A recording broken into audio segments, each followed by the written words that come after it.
the issue is malnutrition. What are we doing as a government and as partners to ensure that we crack down on this malnutrition? I want to tell you that malnutrition in Uganda has a level which we describe as a triple burden. Triple burden in that whereas you have people who are malnourished because they have lost weight, there are those who have gained weight in the same household. Then there are those who are malnourished because you can't see their malnutrition, but it's embedded inside in what we call hidden hunger. Hidden hunger is when you, for those who know science, is the micronutrient. If you don't have enough blood, until it is visible too little, that they will check in your eye, and then they'll say, oh, this one has lacked.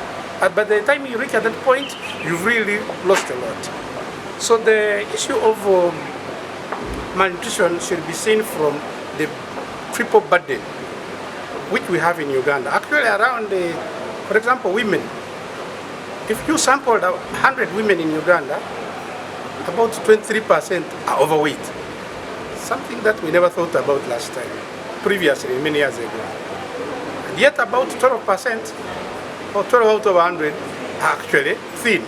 Meaning that now we are getting out of hand for those.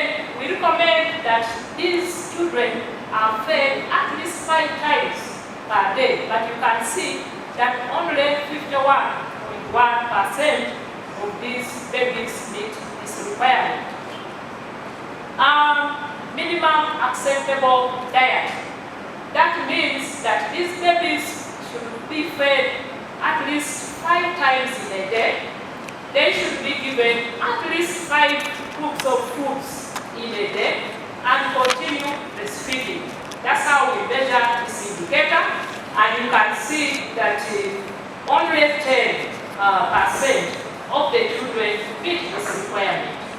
This is really very, very sad, and that is why we are here.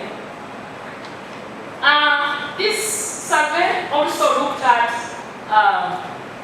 the nutrition situation, the feeding practices among the women, and as you can see, 15.5% of our adult women meet the minimum dietary diversity. We said these women should at least have 5 types of foods in a day, and you can see only 15% meet this requirement. No wonder we have high level of malnutrition. The assessment also looked at what they feed on. A couple of strategic notes from an NGO perspective on nutrition in Uganda.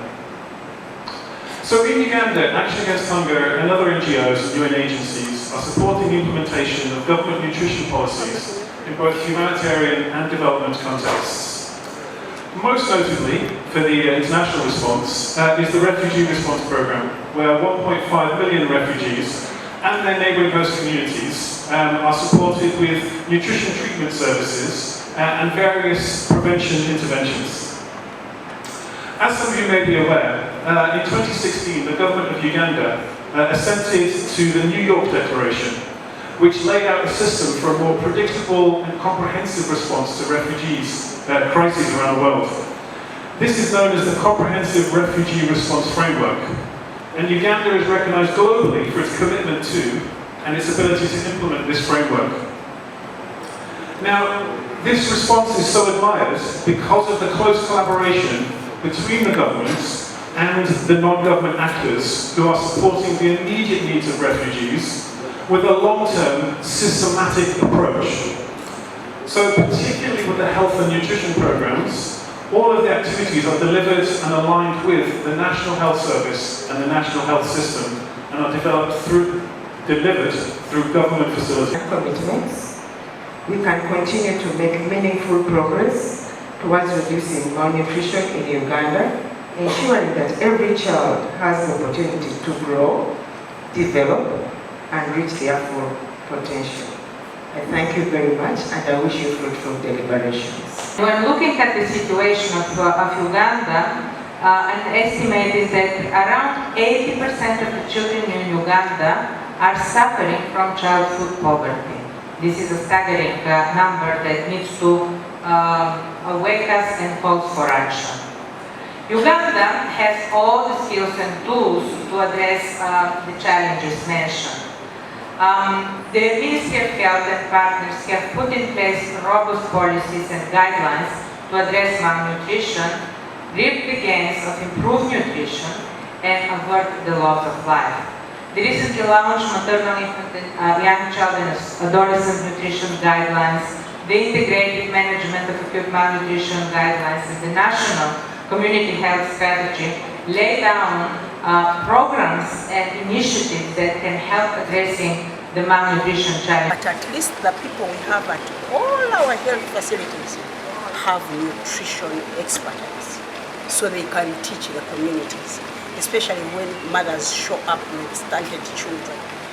Every health facility, people have trained in nutrition and they know what to tell these mothers. Like I told you, some of it is really complacency. Because the place where I went in Kienjojo, there was a lot of food even in the wilderness. Good vegetables that people can pick for free and feed their children. But some of it is complacency. It's just an opportunity really.